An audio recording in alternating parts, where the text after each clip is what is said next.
All right.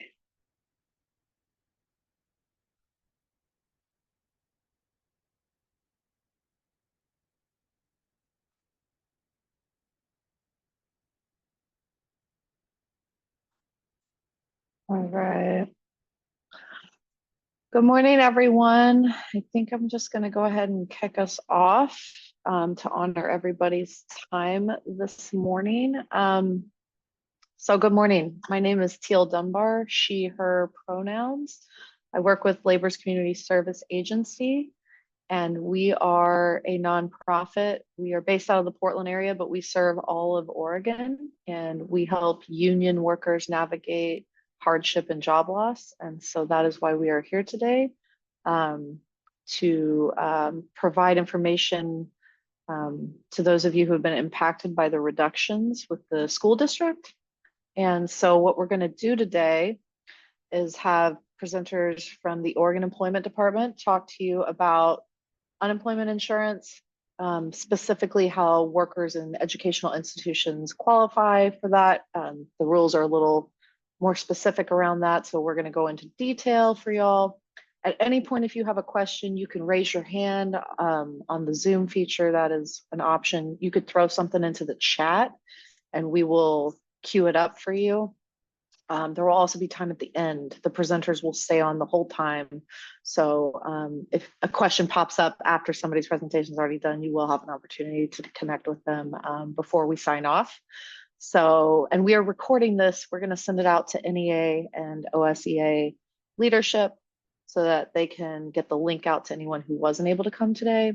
And we'll have it on LCSA's YouTube channel, and you can access it after the fact as well. So today is going to be a lot of information, but we are here for y'all. So please, any and all questions are welcome in whichever format you're most comfortable with. And I think we'll go ahead and get going with Susan Lake, who is here to talk about unemployment insurance. So Shamra, if you could queue up the first slide for UI.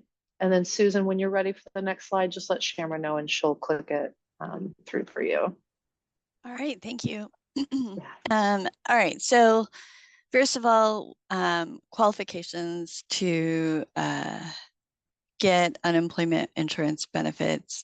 You have to have earned enough through the work you've done in all of the employment in your last 18 months, as long as it's within an employer, so not contract work, that you're not working through any fault of your own. Lack of work tends to be the big one. This is really more about layoffs, but quits as long as it's for good cause. So if you're in a process of being laid off, I recommend not quitting or getting fired, because like I said, that could be queued up and could be something that we would have to look at whether or not you qualify based on a separation. You also need to be able and available and actively seeking work. There are some exceptions, but those are rare. So you definitely want to make sure that when you're certifying weekly that you are able to work, that you are available for full-time work and actively doing your work searches each week. So go ahead and go to the next slide. All right, so how's the WBA or the weekly benefit amount calculated? It is based on the first 4 of the last 5 completed quarters. So for example, today being, we're in July, well, almost August. So any claims created in this current quarter, which goes from July to September, we'll look back at the quarters of April 1st of 2023 through March 31st of 2024. So just so you know, that's the range we're looking at. If you create a claim anytime from now until the end of September 28th.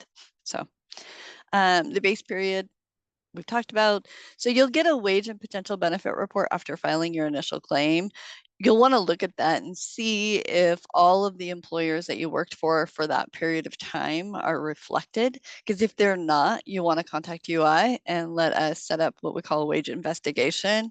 And we'll reach out to employers if they're missing wages, or answer questions that kind of go around this. Maybe an employer you think was an employer is actually a contracted employer. Who knows? So, but the current Oregon minimum weekly benefit amount is 190. The maximum is 812. That feels off because we're in July, but every year in July it goes up just a little bit. So it may be a little bit higher than what's listed there. So go ahead and go to the next slide.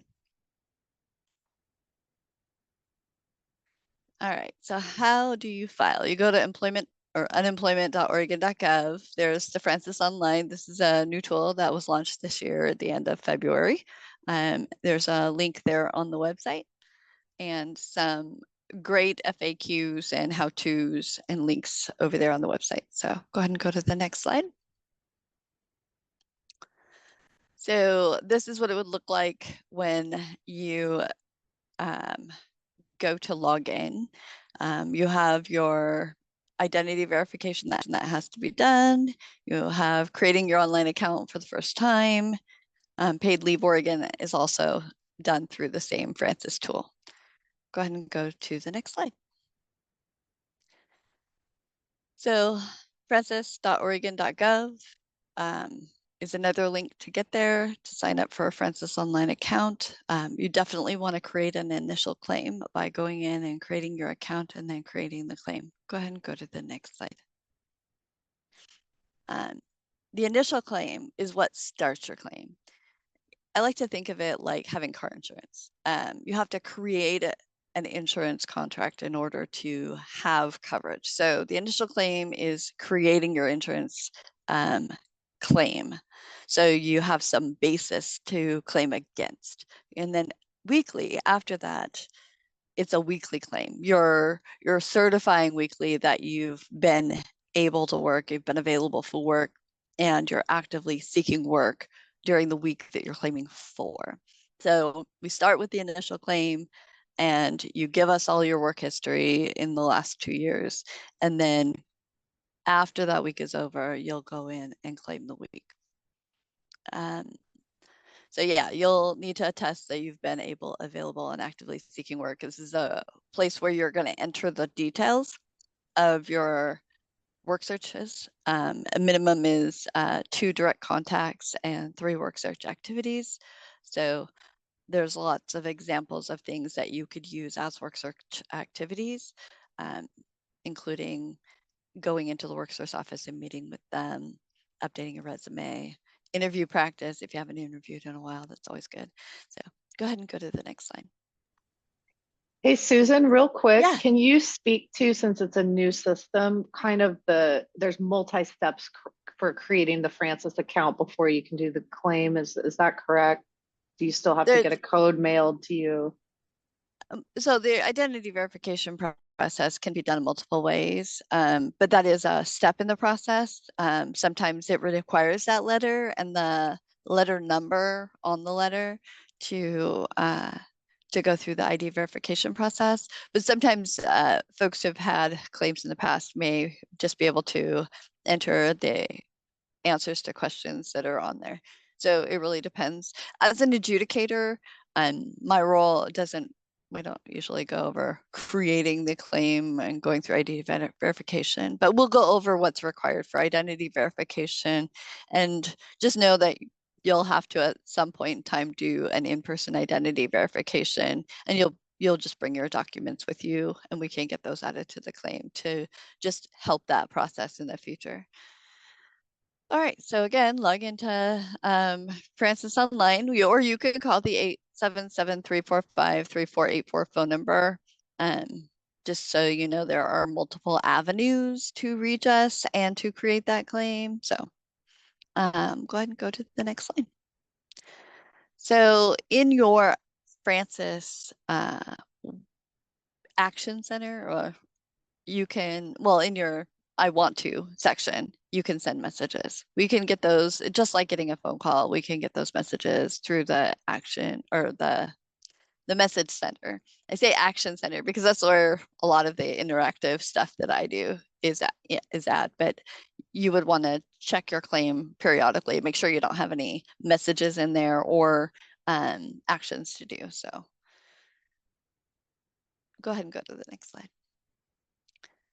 So this is the screen for, just making sure it says file now. So that means that the system knows that that you have a claim and that you can claim a week of benefits. So that's where you would go in to claim your week afterwards. And you have to always claim for the week that ended the most recent Saturday. So for example, if you were creating your claim today, and then going to claim for this week, you would have to do it after Saturday. So we want you to capture that information. This is really the mental shift. You can't claim it during the week because you need the full 7 days in order to do all the things that are required, making sure you get your work searches in. You're just getting all the stuff ahead of time, being available. And then at the end of that week on Sunday's the first day you can claim the week that ended on Saturday. We always recommend that you try and claim Sundays or Mondays because you only have 7 days to actually claim the previous week. Otherwise, it becomes a gap in reporting and you have to do another restart.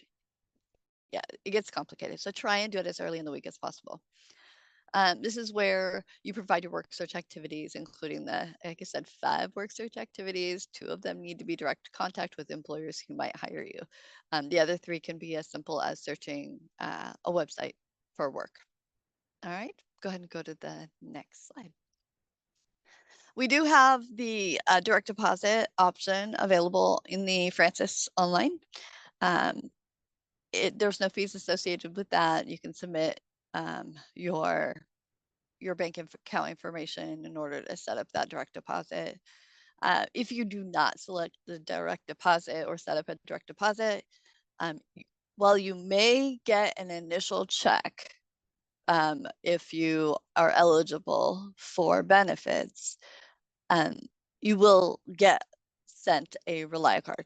The Rely cards has a bunch of information, including any fees that might be associated to it. But that would be on the website. You could read up on it. But that is an option that you may end up with if you don't set up direct deposit. Well, we don't send checks automatically all the time. We'll always be one or the other. Either you'll set up direct deposit or there'll be a Rely card. So here's a screen of how you can set up your direct deposit. And there's also a paper document that you could fax in. Okay. Go ahead and go to the next slide. Okay. So again, bank account number, routing number, bank account type, name on the account. Those are all things that it would need in order to complete that process. Next slide. So taxes. So it is income. So it will be taxed. So you can either set it up to have taxes taken out up front, or you can worry about it later. You will get the option to choose to have one or the other or both, federal and state taxes. It is a total of 16% between the two, 10% for federal and 6% for state. Go ahead and go to the next slide. All right, in order to maintain UI eligibility, you will need to complete the iMatch skills registration. That can be done online. It can be done if you don't have a computer and you want to go into the WorkSource office. They have computers available to use. The WorkSource office, the welcome process is what we've called it before. Meeting with a WorkSource office person, I'm sure our WorkSource rep will speak to that, the specifics of that and what's available with them. But it is part of maintaining eligibility is to meet with the WorkSource office and do the welcome process. You'll also need to do your identity verification in person. So these 3 things are kind of bunched together because you may be eligible up front for a week or 2, but then all of a sudden find that your claim has stopped giving any benefits because you didn't do these things. So that's why it's maintaining your UI eligibility. We like to make sure that you have a few weeks to, or a week or two, I think it is, to get those things done once you start filing for unemployment. So these are the documents um, that are used for identity verification. A common thing that I see is folks who will bring in, say, their Oregon driver's license and their social security card, but nothing else. So primary document is a driver's license, great. A social security card is the secondary document. Anytime you have a secondary document requirement, you need two. So you'll want to make sure that if you have a driver's license and a passport, that meets the two primary documents, but it is required to have either two primaries or a primary and two secondaries. So there you go. So heads up. And that'll be in a letter you'll get to. Again, able, available, and actively seeking work. We talk about this a lot because a lot of folks don't realize that there's this eligibility that you have to maintain. You have to be physically and mentally capable of performing the work you're looking for. Okay. You have to be available. You have to be willing to work both full-time and part-time and be willing to accept temporary and permanent work. You have to be available for work during all of the days and hours customary for the occupation you're seeking work in. So it's really super important that you are available for work. Our job is to get you back to work as quickly as possible and help supplement if we can in the meantime. So being available also means capable of, can you back up just one more? Sorry. And being available means capable of accepting and reporting for suitable working opportunities in your labor market. A piece I always catch on this is people being only available for remote work. That is not a labor market. It's not covered in our law rule. We actually have to have you available for work within your labor market, which means that you're willing to go into a brick and mortar in your labor market as well. So just a heads up there. And then actively seeking work, you're doing what a reasonable person would do. The 5 work search activities, 2 direct contact. So a phone call to an employer to find out if they're hiring, that's still direct contact. Sending an email to an employer, an interaction with an employer, say you submitted your resume on Monday and on Tuesday they asked for more information. That is actually a second contact with that employer. You just have to be clear that it isn't a duplicate. It's done on a separate day. I see questions popping up and I'm going to ignore this for a few minutes, but we'll get back to it. Yeah, I promise. Meeting with WorkSource office again, updating your resume, browsing job listing activities. Those are great secondary content or actively seeking work activities. So go ahead and go to the next slide. Sorry. I know I'm talking really fast. Sorry. No, you're good, Susan. This is where I like to interject since we are talking to union workers. If you are within NEA or OSEA, you will need to do the work search. There will be a question or an option. I'm not as familiar with Francis, but about, are you in a closed union? That is not either of these unions. So I just want to clarify that you both those unions are not closed, and workers will need to do work search to qualify. That's so don't let that trip you up. Yeah, no, it's a great point. Closed unions usually only get to seek work through their union hiring hall. So that's the major difference there. All right, so common pitfalls, avoiding them. Waiting week credit. So I hear a lot of folks say, hey, but I waited a week before I claimed.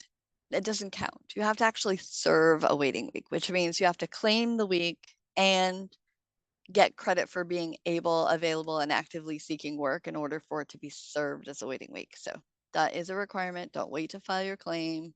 Even if you have some earnings, maybe they won't exceed the weekly benefit amount and be eligible for the waiting week credit. If you travel outside your regular labor market, this is for more than half the week. I do get a lot of these where, I traveled. I went to Hawaii for the week with my family, but I looked for work every single day that I was there. I was looking for that work in the Portland area where I live, and I'm like, you have to be you have to look for work in the place in which you are for the majority of the week.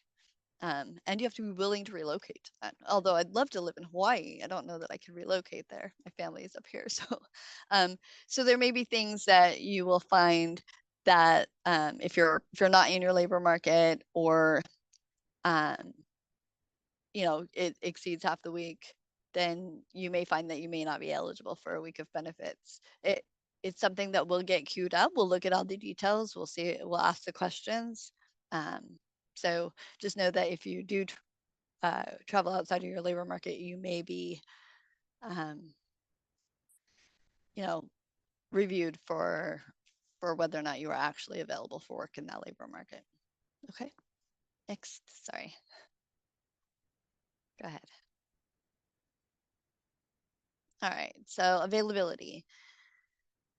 So potential eligibility issues. We get no childcare a lot. So I realize that while folks are working, they have childcare. When they're not working, they don't seem to have childcare. But that makes sense because you don't have the funding for the childcare when you're not working. Um, but if you have childcare set up and someone ready to pick those kids up, and or to be dropped, kids be dropped off with or whatever, if you have those plans in place, you have childcare. You just don't use it right now. So keep that in mind as you look at your childcare. Lack of transportation is another big piece. If you don't have a car and you're not in public transportation area, Newberg, you probably have some transportation in your area.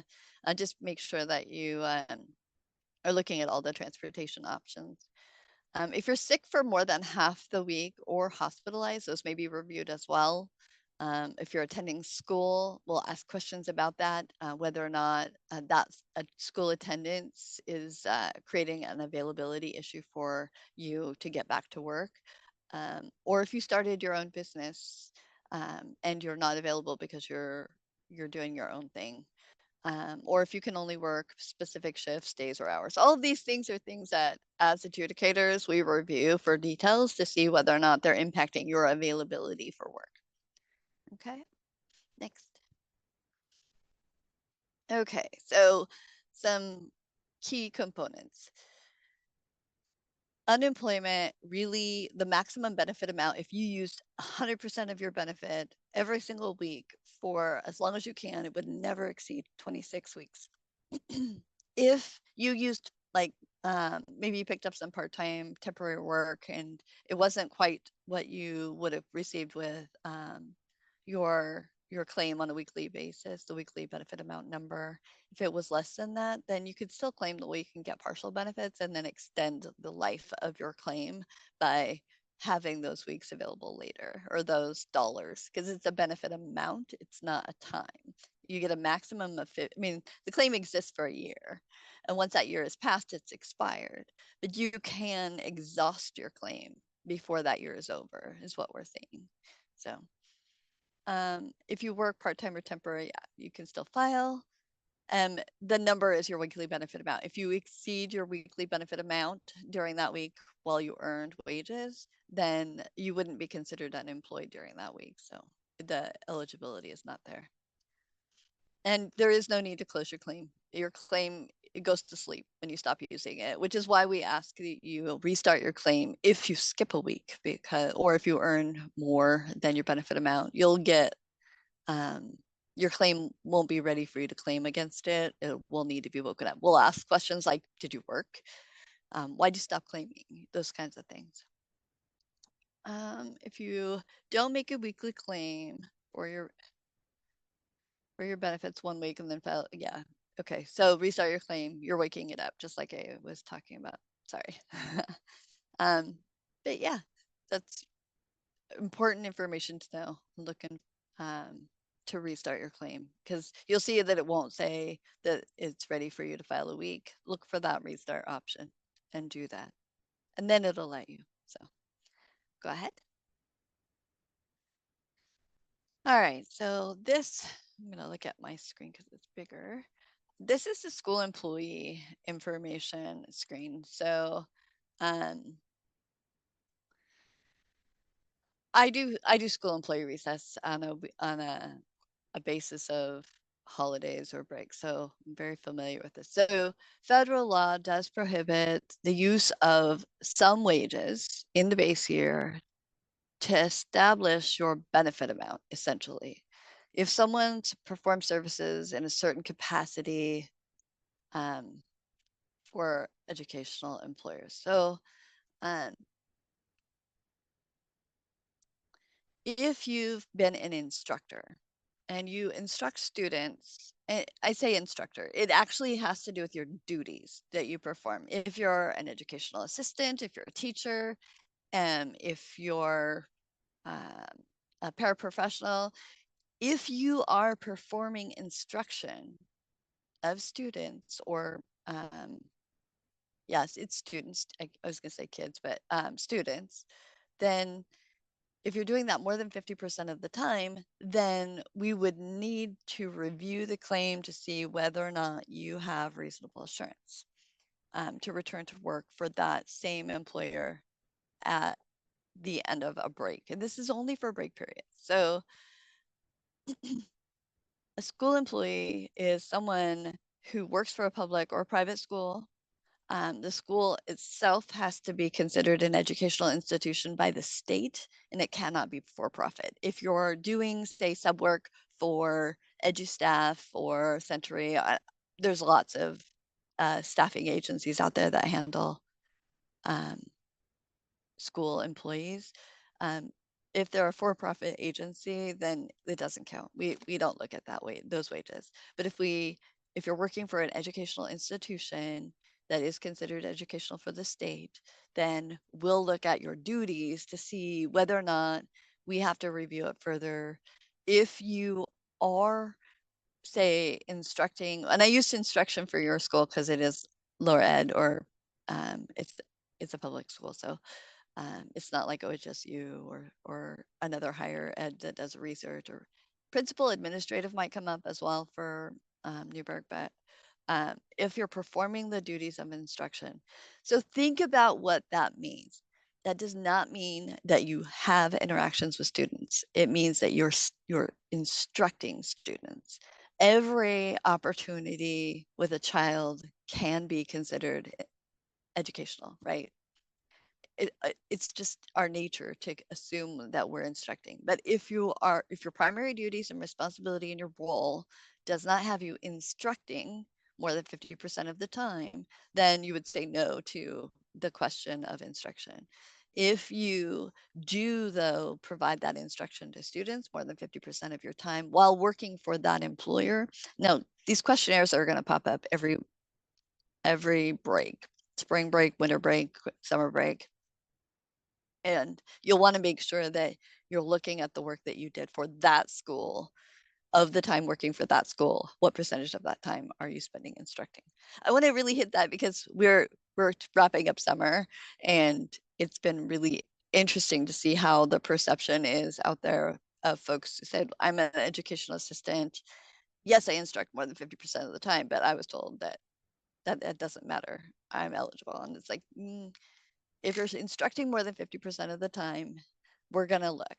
And if you have reasonable assurance to return to the same work, with the same pay or more, or for the same hours or more, you may not be eligible to use those school wages. Now, if you have a history of other work in your last 18 months, reducing the school employer wages may not make your claim non-valid. It may just reduce the weekly benefit amount that you get depending upon what you've done in your past. So just fair warning that that's how come we look to see whether or not your wages can be used based on your reasonable assurance to return to work. If you're being laid off due to a lack of work, that's going to be completely different. That's not reasonable assurance to return to work. If you're being laid off, we don't have reasonable assurance to return following a break if you don't have an offer. But if you do get an offer during a break or holiday, you'll want to let us know, because then you may change your eligibility.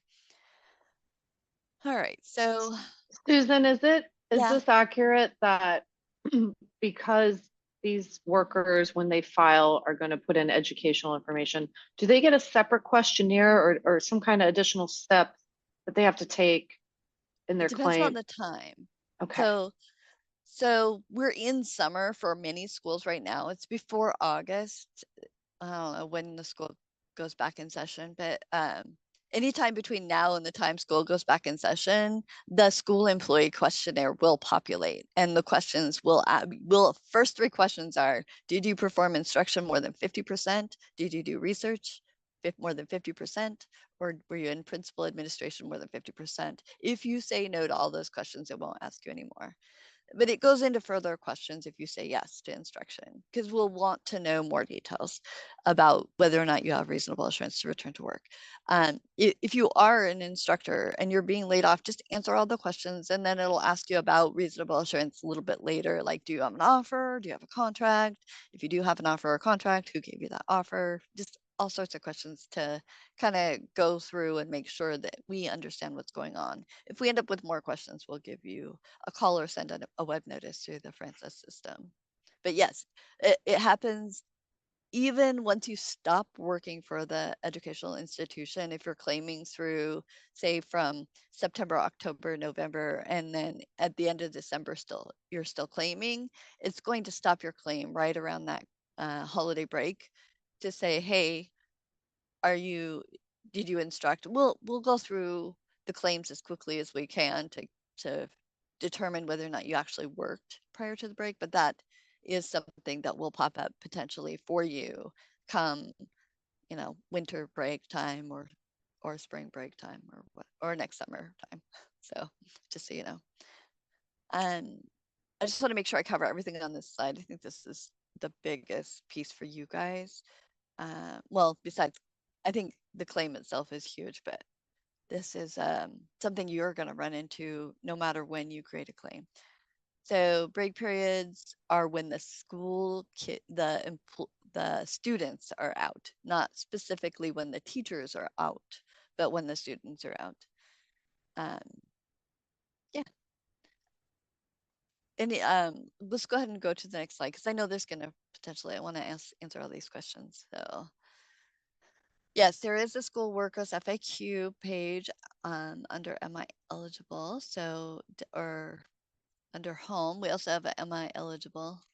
It's hard to see that, sorry. I haven't been on the website much, but I hear that we have some great FAQs out there that you can check out. So you can check that out on Francis. Go ahead and go to the next slide. Yes, you're going to get the questionnaire. That's kind of what we talked about. That's really the critical piece. So just what triggers it is filing your claim. So once you filed your claim, it's going to trigger the questionnaire. You can easily just jump in there, look at your action center, see if you got a questionnaire based on your answers. Okay. And that's a really great point that's on here. If you have a reduction in force letter or a contract or agreement for the following term or year, definitely attach a picture of that. Just make sure it's legible so that we can see it. Yes, that'll make it so much simpler on our side. We can just look at it and go, oh, okay, there we go. All right. And then we do have other special programs, the self-employment assistance program and the training unemployment insurance program. I know those get spoken about during the workforce office piece, but these are great programs if you are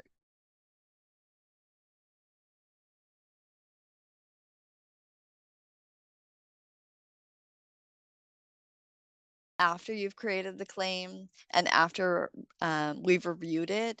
So be sure that in the meantime, you're doing your work searches, because those other criteria that they may use to look at your eligibility based on self-employment or training are not the same that would be used for regular unemployment. So you'll want to do your regular unemployment until you're approved for any of these other programs. And it is, thank you, Shamra. As school employees, and it is currently a break period, do we wait until we would have normally returned to work in late August before opening a claim? And No. then Janelle, real quick, to piggyback Yes. on Tim's question, if this is the case. Oh, well, are we covered through summer with our current insurance? Yeah, that we can't speak to We'll that cover that here. later. Yeah. Yeah. But yeah, so Um, back to Tim's question, sorry. all right. So I would say don't not claim just because it's summer break. If you are unemployed and you don't have the prospect of being reasonably assured to return to work, then you could be eligible for weeks right now or as soon as you're laid off, right? So it really depends upon when you stop working, but as soon as you stop working and you know you don't have a reasonable assurance to return or you are officially in a reduction in force, definitely get in there and claim your weeks as quickly as you can. That, I mean, really it's up to you, but I don't say don't wait just because of that at all. And maybe that's because they're still being paid for work they've already performed last school Oh, that's a season. good point. Is that maybe where that question is coming from? And I think the answer would still be the same, right, Susan? It would, because we ask that you report the work in the week in which you earned it. So if you're reporting earnings, you're reporting earnings for the weeks that you, or for the days and hours that you actually worked. And when you report weekly, we ask you if you worked, and you would say, I mean, if you did some work, you'd say yes, and you would answer the dollars and hours questions. But I do get that as a misperception in uh, the earnings you have over summer are for work performed outside of this. If you did not work any hours, you should not be reporting those earnings. If there's also severance, this comes up a lot. Severance is not something you would claim on your weekly claim either, just so you know. I was going to prompt that next question. Thank you, Yeah. Susan. So that's important. If there is a severance payment coming your way, that is not considered needing to be reported as income and earnings to the Oregon Employment Department, correct? Yep. Okay, perfect. That's a big one because that's very confusing, and we want to make sure everyone here knows that. So I know we have multiple unions and contracts involved, so not knowing the specifics, just um, wanted to flag that. Jordan asked, would payments from Oregon paid leave be counted as earnings? Great question. No, that is a good question. So we won't look at it as your well, we look at your employer reported wages. We look at what you reported as earnings. Really your base year. If you're talking about creating your claim and will those earnings go towards your weekly benefit amount? I don't think so. Um, if your employer paid you wages, those are the wages that are taxed under UI. Um, I know you can't have a paid leave claim and an unemployment claim at the same time. But Oregon paid leave is paid by the state of Oregon. It's different than an employer paying you wages. So I would say no. All right. Do we have more questions? I'm checking the chat. I don't see any in the chat. Does anyone have a hand raised? Let me scoot through and peek. All right, I don't see any I'll be hands here the whole time. raised. So Yeah. Thank you so much, Susan. I appreciate that. And yes, please, if questions pop up, throw them in the chat. We'll get to them. No worries on that. So Shammer, if you want to click on to healthcare, we're going to queue up Michael Wallace with the Oregon Health Insurance Marketplace. And Michael will be able to speak to all the options available once your employer sponsored health insurance ends or is ending. So go ahead, Michael. Great. Thanks, Teal. Good morning, everyone. So going to go over, as Teal mentioned, kind of what's out there high level, and then I'll get into a little bit more detail on some of the programs. And so starting with the first slide, this gives you a sense as to what the different things are that are out there that will help take the place of employer-sponsored coverage. So, of course, in the public program realm, there's Oregon Health Plan, Oregon Health Plan Plus, the Bridge, Medicare, and then of course if you qualify for VA benefits. And then on the private side, there's going to be the employer sponsored coverage, and then of course direct purchase coverage and coverage through the marketplace. The Oregon Health Insurance Marketplace, that's my team. We can help with regard to private coverage, and then also help with a connecting role to those public programs. But the important thing to note is that the marketplace through our program is the only way you can actually get help paying coverage. So keep that in mind. Next slide. So starting with a kind of explanation on COBRA, it's one of the most longstanding programs available to help subsidize, or pardon me, replace employer-sponsored coverage when that ends. But I will say that it's generally not the most affordable. So it's well worth looking at those other options before electing COBRA. Can enroll in it though if you choose, if there's a reason that that's meaningful to keep that coverage that you have in place currently. Generally speaking, the premium is going to be the full amount of what you and your employer were paying for the coverage, plus a small administrative, generally 2.5%. So it's very expensive, and it's going to last between 18 and 36 months, just depending on the circumstances of your coverage, the contract with your employer. Do keep in mind, if you do select the COBRA, generally speaking, unless there's some other factor, you're not then able to drop that voluntarily and re-enroll in private coverage or through the marketplace. So really important to weigh that out, and certainly we can help with any questions in that process of weighing the pros and cons of potentially considering COBRA. Next slide. So private health insurance, you can enroll directly through any insurance company here in the state, or you can enroll through the marketplace. I will say there's absolutely no downside to doing it through the marketplace, and the downside of doing it directly is you may leave money and benefits on the table. So definitely worth going through the marketplace to start. Generally speaking, most folks do end up getting help at some capacity. 80% of enrollees do, in fact, as our recent studies have shown. You can also go in and look at health plans side by side, which is harder to do when you're looking at it directly.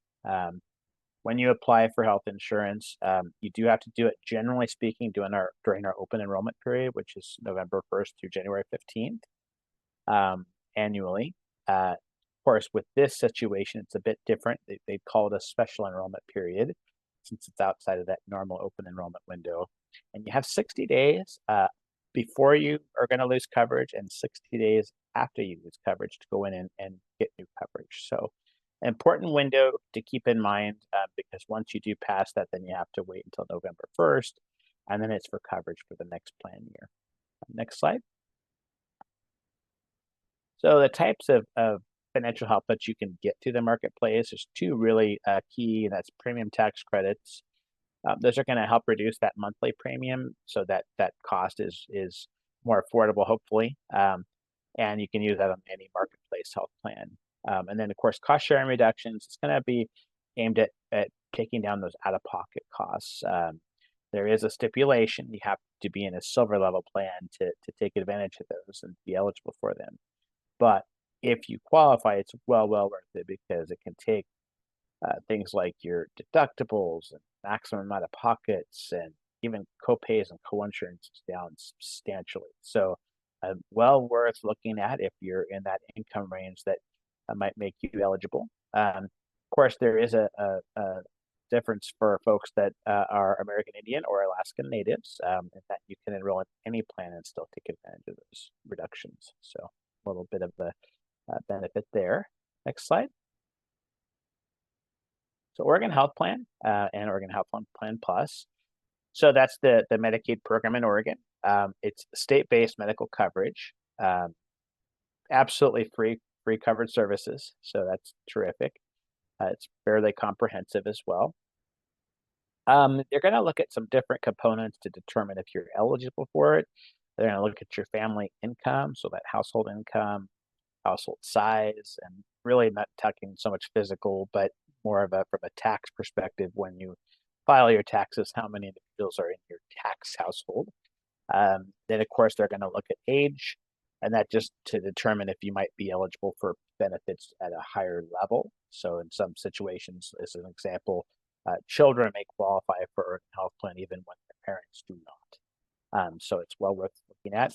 Also, pregnant people also can qualify at higher levels. And disabilities, blindness, age, these can also be factors that help to determine if there's additional enrollment opportunities for OHP. And of course, the benefit there also is it's available all year. So unlike with the private coverage where you have to do it during an open enrollment or special enrollment period, you can do it anytime you're with our health plan.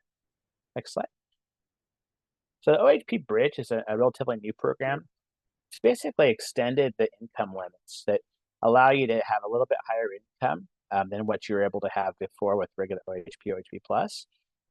Still state-based coverage. It's still free coverage. No costs of copays or deductibles. Eligibility is very similar. I'm still going to look at your family income, household size, age. And of course, immigration status is also required, as that's going to be a requirement of eligibility. And then again, it's all year. It's available all year. You don't have to worry about an enrollment window there. So Medicare is the other option or another option. Of course, it's generally for folks that are 65 or older. Sometimes if you have a qualifying disability, you can get it being under 65, but it's just going to be case by case and determined by Social Security. It's administered federally, so you can sign up through Social Security. And you're going to have different sign-up periods. So you got your initial enrollment period, annual enrollment periods, which goes from October 15th through December 7th. And then, of course, after any employer group plan ends. Next slide.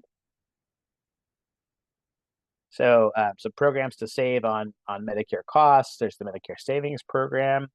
It's going to have an income limit of 135% of federal poverty level. So they're going to look at the current determined federal poverty level and determine if you might be eligible there. You can sign up to the local area agency on aging people with disabilities office. And of course, there's also the limited income subsidy, which is extra help that helps on prescription drug costs. Again, there's a limit there on income, and that's up 150% of federal poverty level. And that you can get through the Social Security office. Next slide.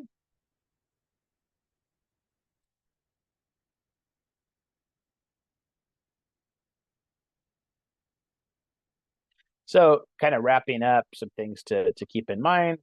Again, well worth looking at all your options. So much opportunity to save money and find help, making these different plan options more affordable, letting you kind of get an idea as to see what might be best for your family and your particular situation. A really good place to start is with our window shopping tool. You can find that on our website, which is oregonhealthcare.gov, and of course /window shop to go directly to the tool. It's really neat. It shows you kind of what's out there and might be available to you, kind of look at what financial assistance you might be able to get, compare plans, kind of apples to apples, look and see what you can get on the private market versus what you had for the employer.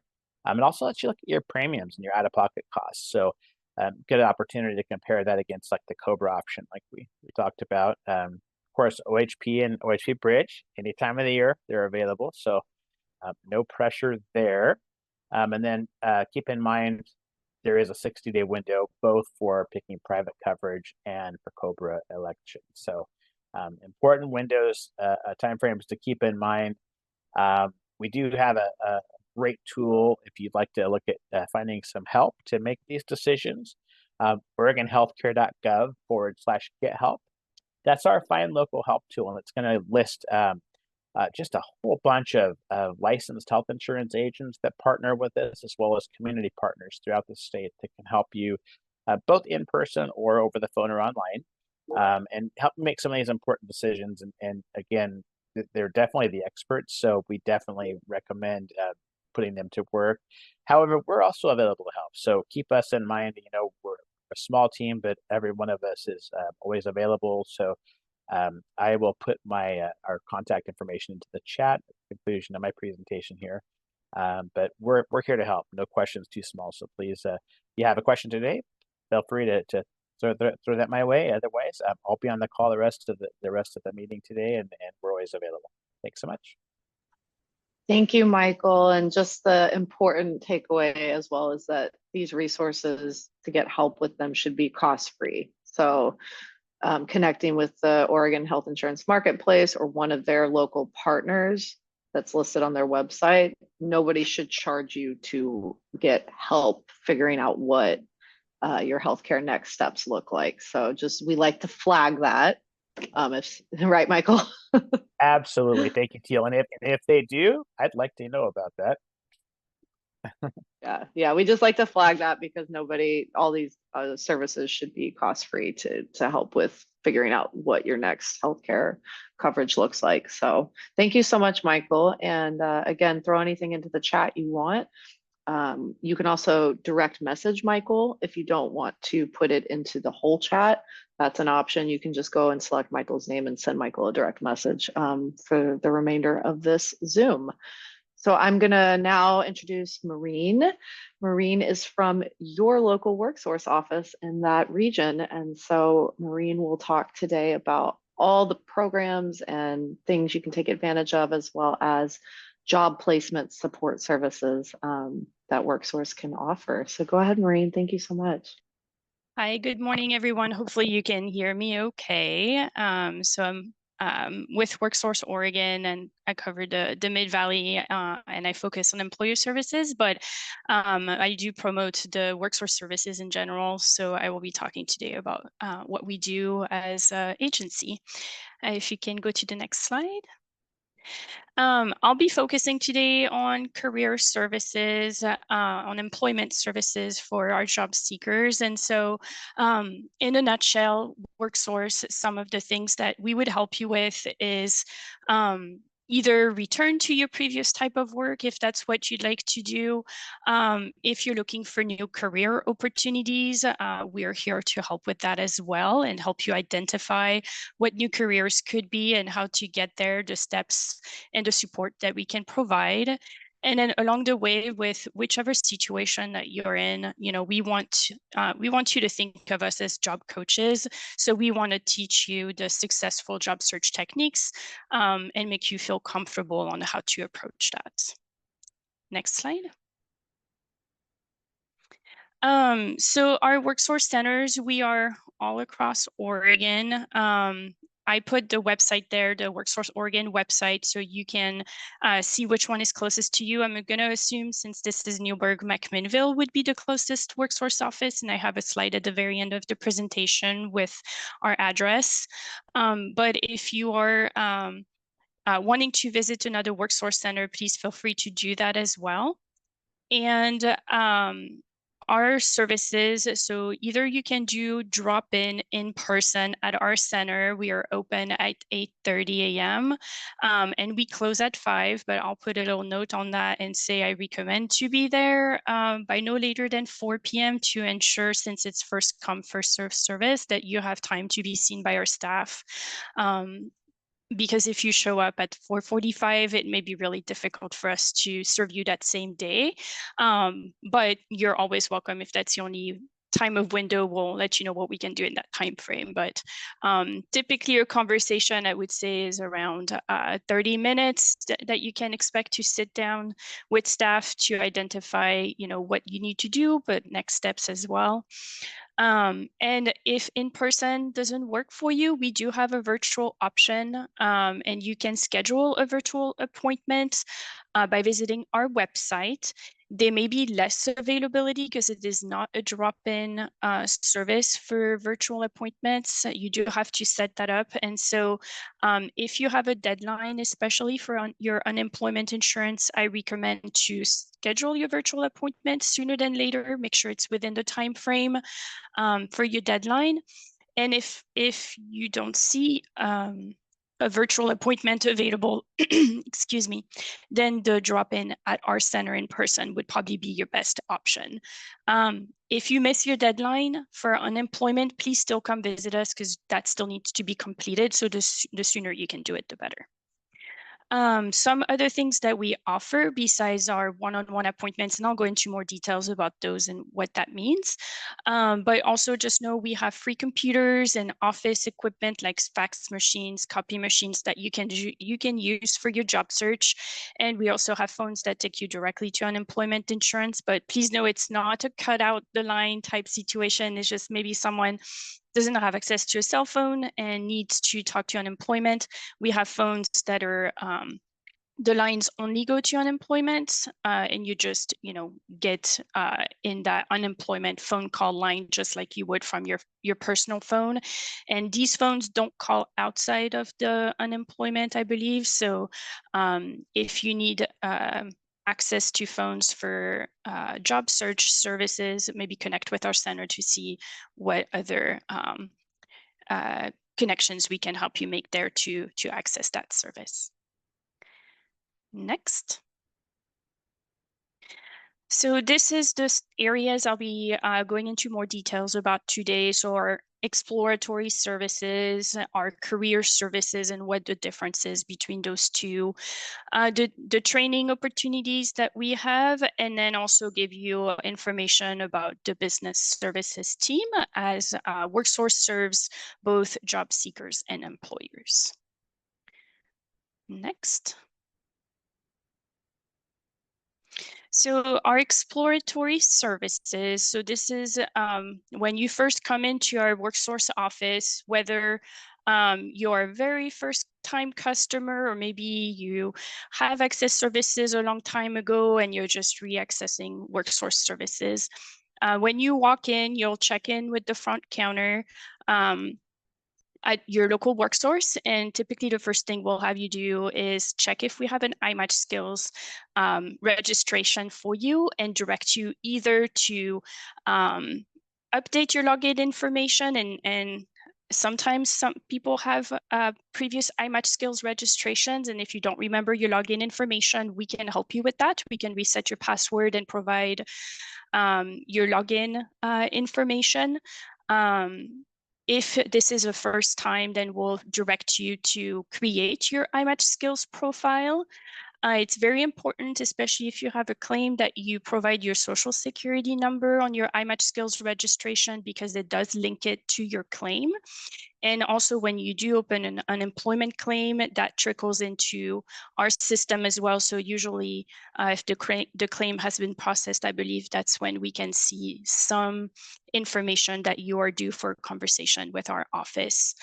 Let's see. So once you have your iMatch Skills set up, and iMatch is really the website that we use for your job seeker profile. So you're going to tell us in there, you'll fill out two parts.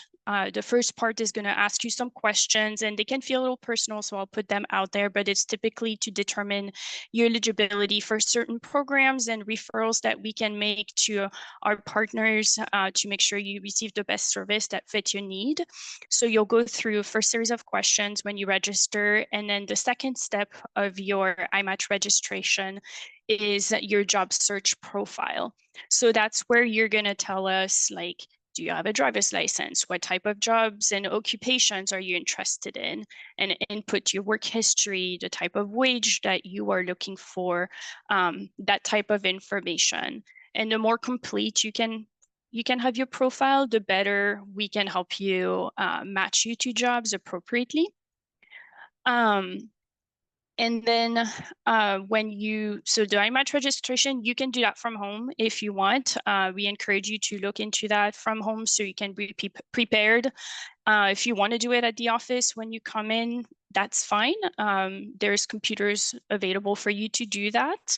And then once your iMatch is ready, then the next step is to have that initial conversation, what we call a welcome conversation with our staff. And during that first conversation, really, we're going to give you an overview of services and resources that WorkSource does and provides. And then if you are on unemployment, we will provide information as well on, those 3 A's that were covered: available and actively seeking work. And so we will give you an overview of what you need to do and complete and what services are available to you. So that's why we call it exploratory, is we just want you to know what's available.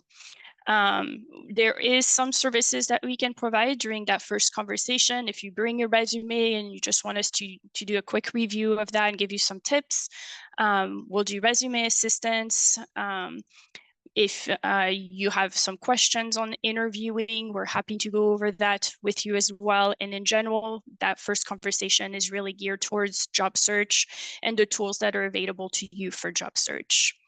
During that first appointment, because we are also, we want to meet our customers where they're at and what their needs are. So sometimes people have other needs outside of employment, and we can provide referrals to community partners that we have that can help you with to meet whatever needs you may have, but also referrals within the workforce system, maybe to another partner that may be a good fit to also help you with your job search.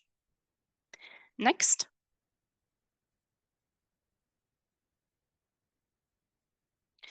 So now I'll dive a little bit deeper about our career services. So for those who want more than just the initial conversation and really want to partner with WorkSource on how to get prepared for your next job and want some assistance, we have career services, and there's different access to career services, I'll say.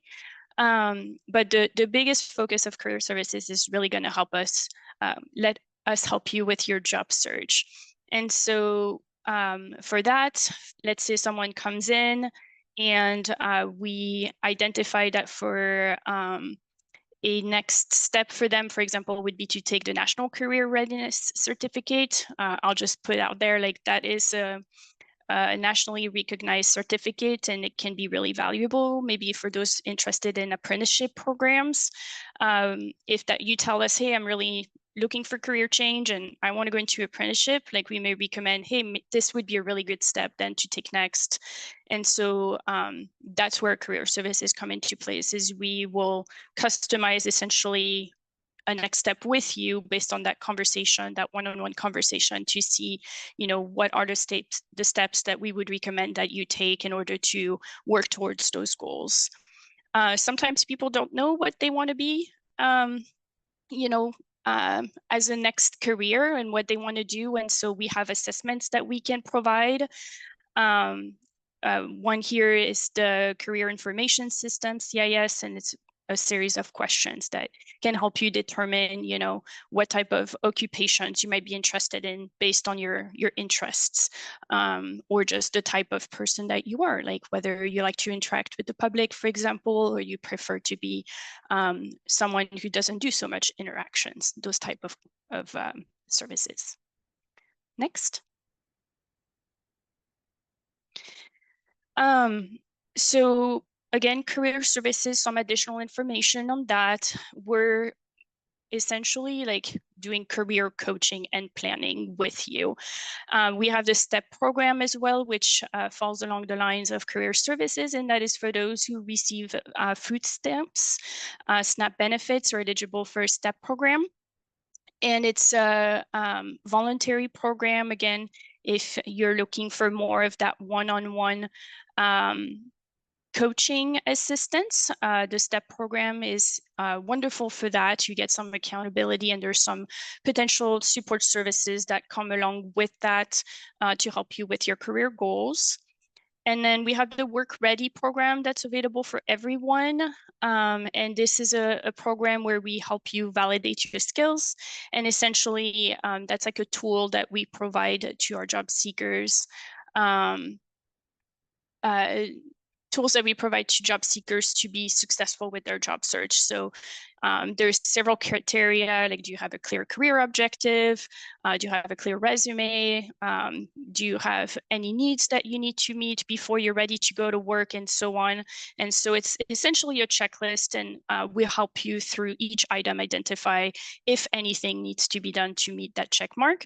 And if you've completed all 8 criteria, then essentially you get an approval, like a WorkSource stamp that's called Work Ready, that's attached to your iMatch profile. That says, hey, this person is ready to go. And the biggest thing about Work Ready, it's voluntary. So it's absolutely there for you if you want it, but it's absolutely not required either. It's for those who want to, again, engage into working with WorkSource on their career, their job search. And then we also have workshops. So that might look a little bit different. I know we're in some transitioning periods there, so stay tuned for more information on workshops, but they have been virtual. They're typically around resume interviewing. We have a state application workshop. That's really wonderful if you're interested in working for the state. And workshops are, more of a class setting, so less one-on-one, but more of a class setting where you have an instructor that's going to go over the specific topic. Next. So the next thing I'll talk about is the training opportunity, and that is an extension, I would say, of the career services. So this is for people who want to be, connected with WorkSource. I'll just say, sometimes we'll have people walk in and say, hey, I heard you can pay for this, but it is it's important to know that if you're interested in a training opportunity, that you need to be engaged with WorkSource staff to have that career coaching along with the potential training opportunity. We have, and that's where it says here that you need to be enrolled, but if you're registering in iMatch Skills, that's essentially what it means, is that you need to be registered in iMatch Skills, have completed a first conversation, and then you'll be essentially referred to one of our WorkSource staff, appropriately based on your situation, who provides the training opportunity. And if you want to click next, I think there's a next slide that covers that a little bit more. So the retraining, so let's say you have a career goal, and in order to meet that, there needs to be some certification that you need to obtain. And there might be a cost behind that. That is the type of assistance that we might be able to help with through a career services. So the training needs to be short term. Typically, I believe when they mean short term, it's a year or less, and it needs to be a high demand occupation. And then also on the eligible training provider list. So that's, if you have something specific in mind that you're wanting to do, and it falls under that short-term training and high demand occupation, and you want to mention it to staff, please do that, because they can check if that program is on the eligible training provider list, that they then would be able to provide up to a $5,000 one-time reward. And so that's, again, for example, we have some people who are interested in becoming truck drivers. I'll just use that as an example. And they'll come in and work one-on-one with our staff, get those career one-on-one coaching, and we help them obtain a Class A CDL and pay for that training. So that would be an example of the training that we offer.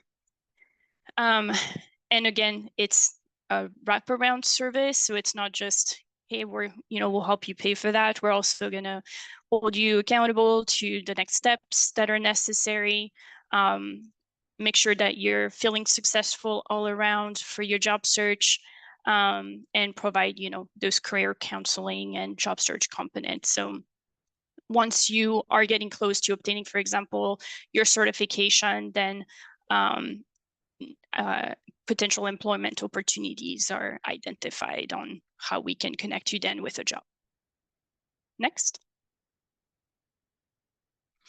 And that will bring me to our business services. So that is more what I do with WorkSource, but it kind of ties in to help you with that next step, especially if you're in the retraining program. But so essentially, our business team, the business services team, helps employers with recruitment services and activities.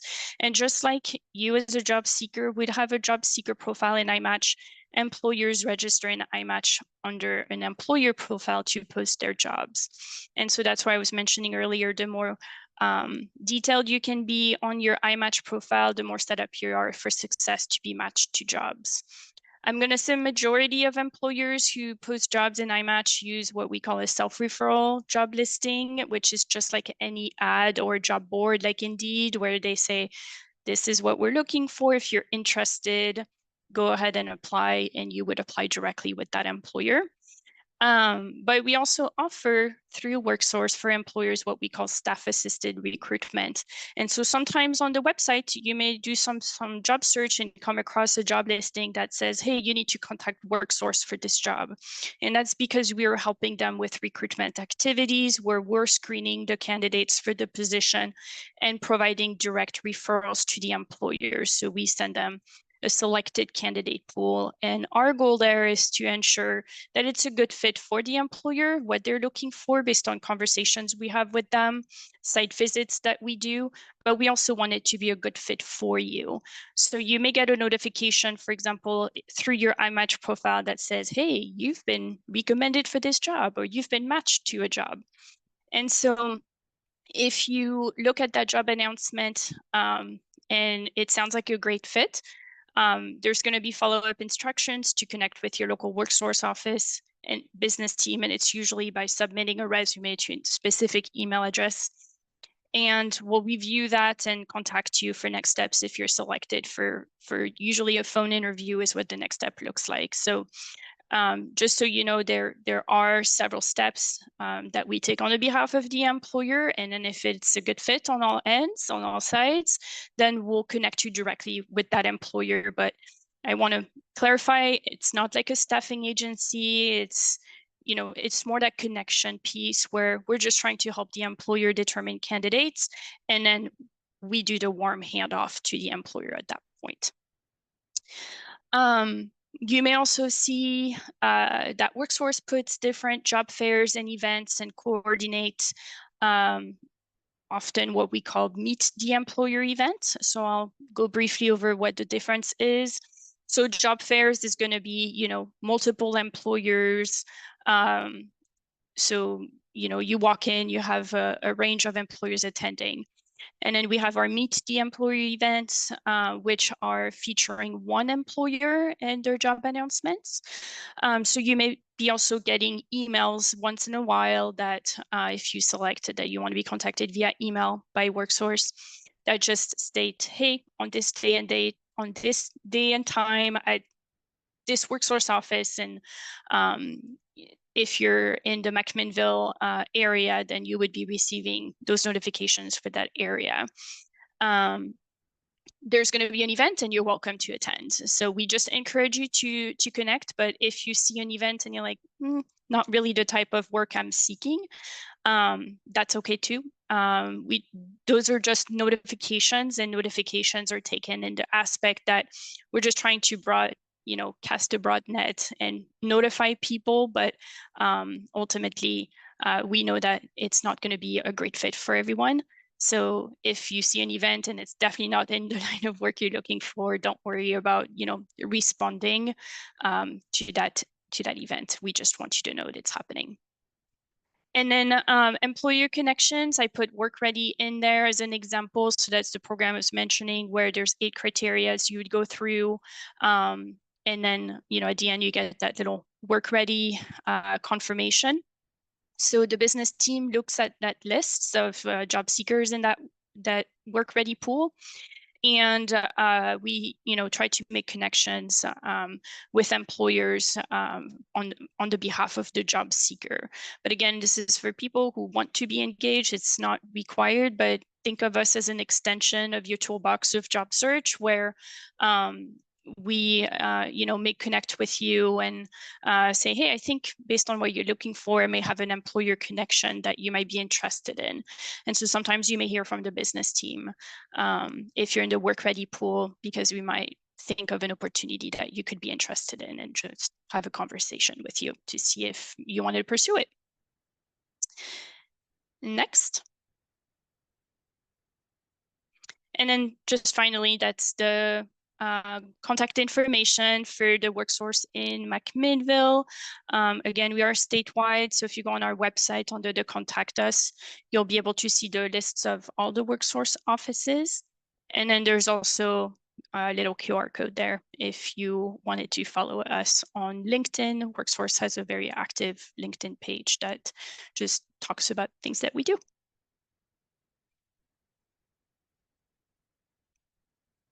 Awesome. Thank you so much, Maureen. That was very thorough, and I really like the way you laid everything out piece by piece, because there's so many cool programs and resources at WorkSource and different teams available to help at different steps along the journey Yes. to the new job. And that's just so important to understand. And WorkSource is available to you. I mean, you walk in, you're going to get help with whatever you need help with. And I mean, it's cost-free to take advantage of this support. So this is what they do day in and day out. They're passionate about helping people get their next career or next job placement. So really, it's just so advantageous to take advantage of all of that. And then also, I threw it in the chat, but a lot of that stuff qualifies for your work-seeking activities.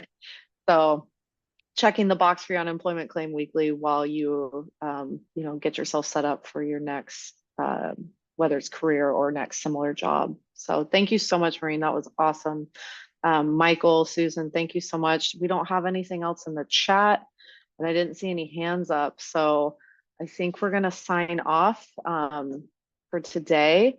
I did want to just remind everyone about 211. 211 is another amazing resource available, whether you dial it on the phone or visit their website. You can download their app.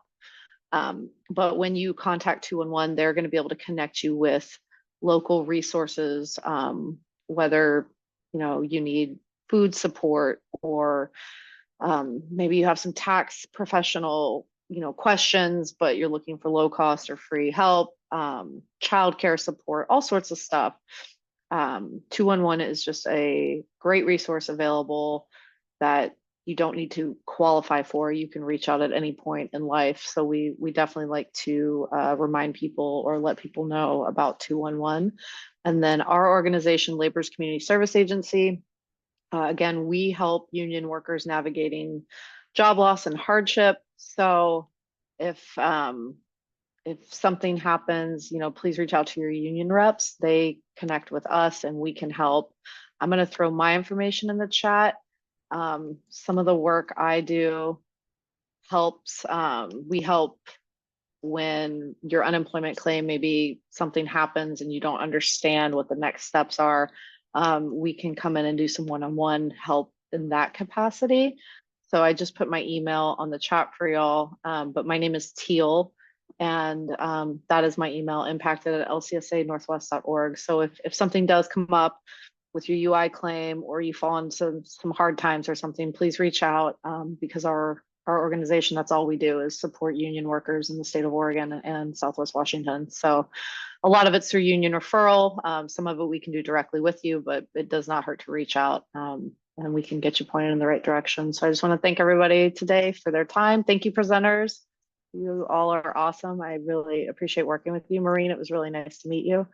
And I hope everyone has a good week. And we're sorry that the layoffs are happening, but please know that, our organization and these organizations, we're here to help and support. And so, hopefully we've alleviated a little bit of the uncertainty and stress around what y'all are going through today. So there will be another opportunity. There's going to be an in-person session where we go over the same information on Thursday. Your unions sent that out to you. It's at the school district building, the Newberg School District building, at 2 p.m. this Thursday, August 1st. So another opportunity. This recording will also get sent out to your union leadership probably by the end of the week. So more opportunity to get the information, but we can sign off. Thank you, everyone. Appreciate everyone's time, and make it a good, safe week.